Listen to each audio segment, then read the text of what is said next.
All right, so let's talk about a really awesome peptide called IPAMORELIN.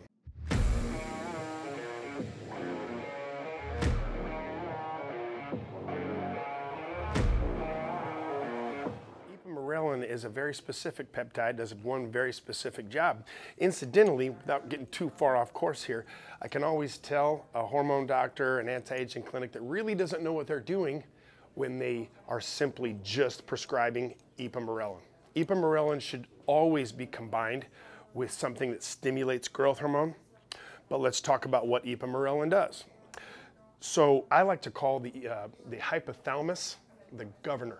The hypothalamus is right next to the pituitary gland in the brain, and its job is to regulate hormone production of the pituitary gland. So IPAMORELIN basically, so when there is a sufficient amount of growth hormone or IGF-1 in the bloodstream, it's recognized by the hypothalamus, and the hypothalamus says, okay, pituitary, stop producing growth hormone. Well, we don't want that. We want as much growth hormone as possible for, that our pituitary is naturally going to produce. That's the difference between an 18-year-old and a 50-year-old, is basically how much growth hormone is being produced.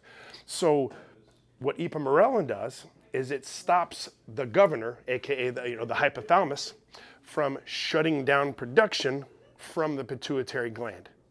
So as you can see, if we're not stimulating the pituitary gland to make more growth hormone and IGF-1, then we really don't need IPAMORELIN to keep it from stopping production, if that makes sense.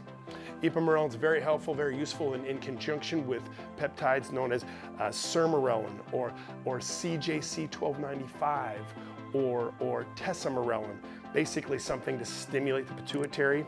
You should always include IPAMORELIN.